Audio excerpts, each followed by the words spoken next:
Mon ancien téléphone, le Moto G7 Power, est pété. Aujourd'hui, on va le refaire. Salut à tous, comme vous l'avez entendu, on va refaire mon ancien téléphone. Et pour ça, j'ai tout ce qui suit. Donc le téléphone, qui a quelques égratignures, comme vous pouvez le voir, l'arrière est assez usé. Et ne parlons pas de l'avant qui est juste fissuré en fait, hein. La protection n'a pas servi à grand chose. Donc commençons par les pièces. J'ai donc mon téléphone, un écran et un arrière. Mais comme on voit pas trop, voilà, là on voit les pièces, c'est beaucoup mieux. Et on va commencer par l'étape de base qui est chauffer l'arrière du téléphone.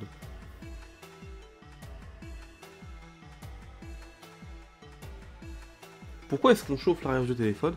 C'est pour que la colle utilisée puisse se ramollir et donc on pourra retirer l'arrière beaucoup plus facilement.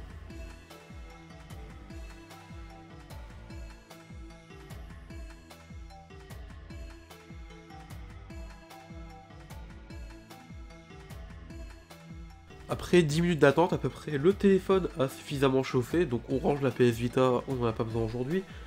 J'ai juste, entre guillemets, à décoller l'arrière, donc je passe un cutter en dessous pour soulever parce que j'ai que ça sous la main, et je passe une carte en plastique pour couper la colle en dessous.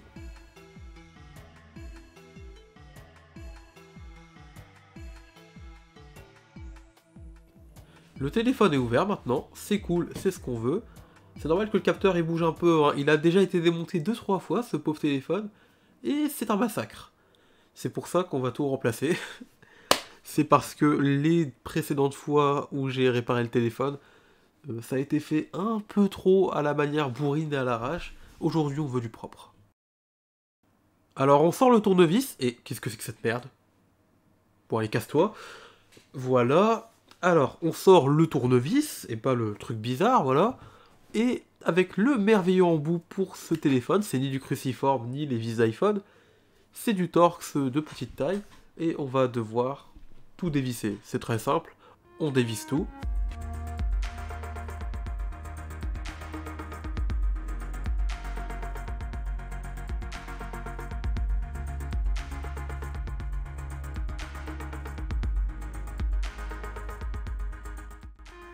On débranche le capteur d'empreinte, c'est obligatoire pour pouvoir passer à la suite.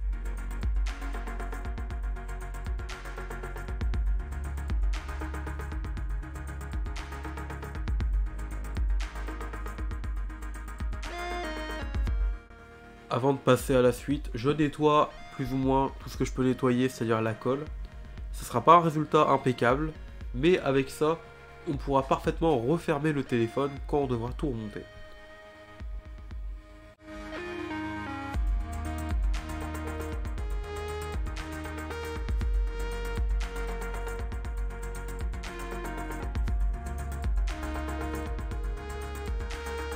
On débranche la batterie et on la décolle. C'est étonnamment simple. Je m'attendais à avoir pire, parce que me connaissant, je mets de la colle partout. Plus qu'à déboîter la partie du bas qui, elle aussi, a un peu de colle à certains endroits. C'est horrible, mais ça sera propre après. Promis.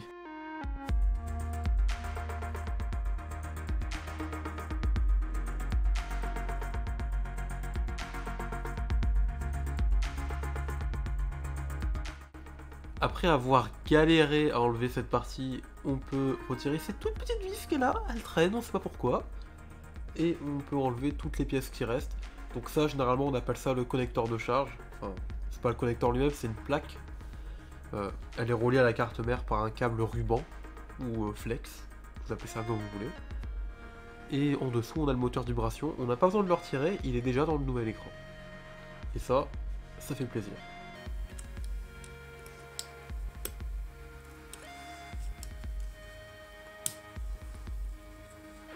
Voilà. Et par contre, qui dit pièce d'origine ne dit pas pièce sans effort. C'est-à-dire, là, ils nous ont mis ça, le moteur de vibration, c'est cool. Non, c'est cool. Mais ils nous ont pas mis un petit truc très important ici, ça sert à guider le micro. En bref, si vous oubliez cette pièce, on vous entendra moins bien quand vous passera un appel et ce sera chiant.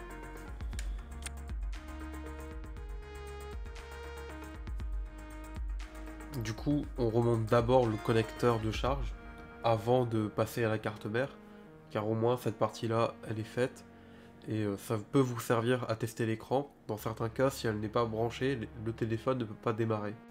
C'est super important de bien aligner cette pièce, et quand c'est pas fait, vous pouvez avoir des problèmes plus tard.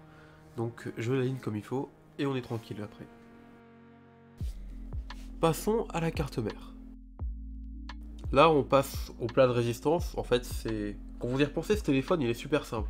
Là, on a juste une vis à enlever et la carte mère sortir. Maintenant, génial. Bon, faut débrancher le câble qui est relié au connecteur de charge et le câble de l'écran. Il y a aussi un câble antenne, les câbles des boutons. Tous ces câbles-là sont à enlever.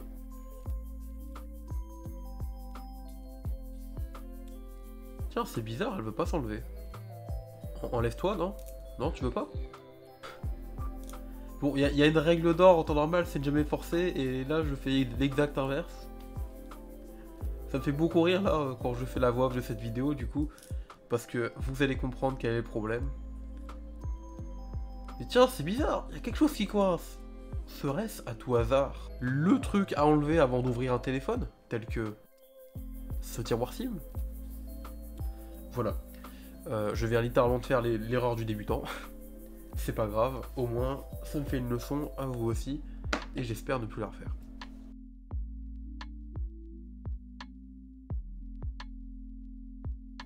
Bon, en retirant l'autre câble antenne, c'est mieux aussi.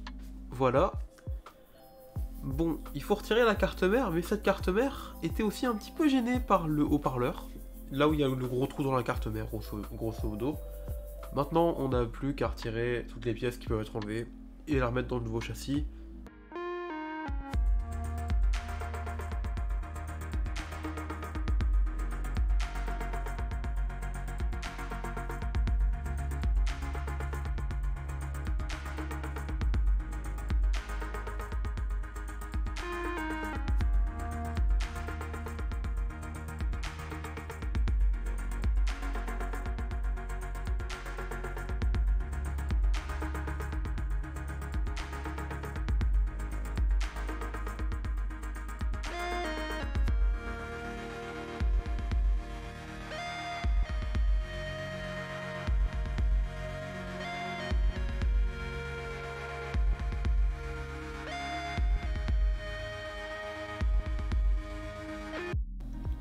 Alors, je vous disais justement qu'on pouvait avoir des problèmes si on branchait pas le connecteur de charge, et bah je l'ai pas fait parce que je me disais j'ai juste testé l'écran.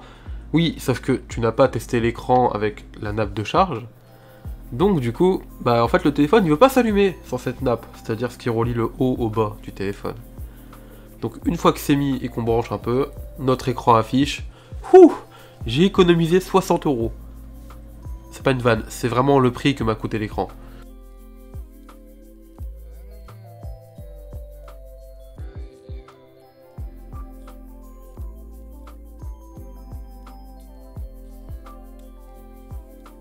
Oui, ce n'est pas le système d'origine du téléphone, j'ai fait un petit caprice, voilà, j'ai mis le dernier Android dessus, il s'agit d'Android 13, voilà. Bon, mis à part le fait que j'adore bidouiller mes téléphones comme un connard, à première vue, l'écran fonctionne, toutes les zones de l'écran fonctionnent, beaucoup mieux qu'un écran qui n'est pas d'origine, parce que l'écran qui n'était pas d'origine, il m'a coûté genre 20 balles, mais il marchait 20 fois moins mal, donc est-ce que ça valait le coup? Non. Bon allez, on éteint le téléphone et on peut le remonter.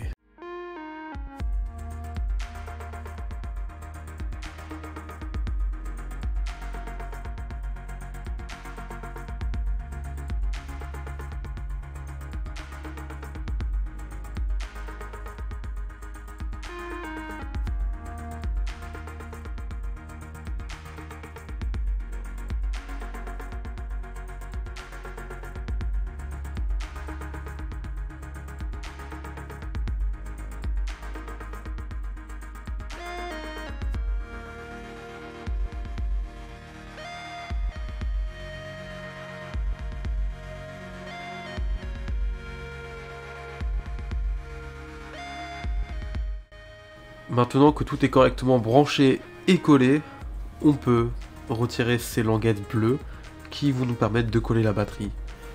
Et une fois que notre magnifique batterie sera collée, on pourra enfin tout revisser. Et ça va être juste du revissage.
Donc nous avons le capteur d'empreinte digitale.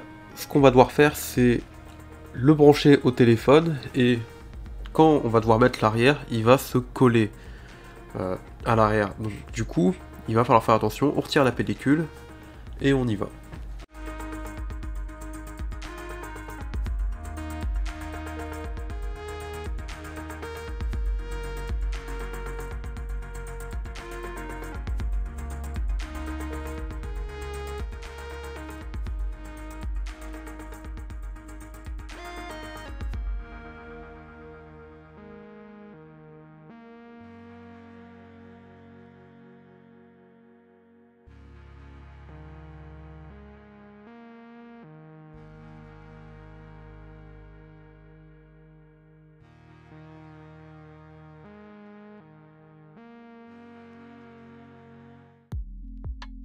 Après avoir mis les pinces et avoir attendu 5 minutes, ça y est, je peux enfin dire ce téléphone est fini. Quoique, il faut juste enlever 2-3 petits détails, c'est-à-dire ce film là sur l'écran et ce film là à l'arrière.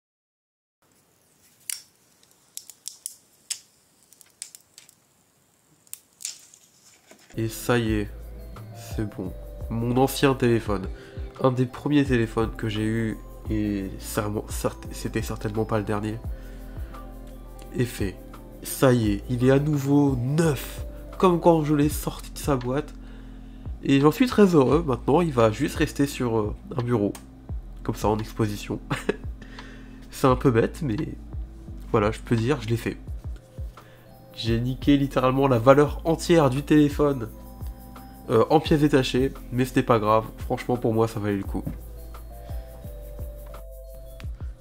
Bon, du coup pour ma part, cette vidéo est finie, c'était plus ou moins un plaisir de l'avoir fait, même si bon, je vais pas vous mentir, au montage là, quand je suis en train de faire la voix, j'en ai un peu marre de cette vidéo, parce que bon en fait j'aime pas ce que j'ai fait, mais je suis quand même très content du résultat, donc laissez un pouce bleu si vous aussi ça vous a plu.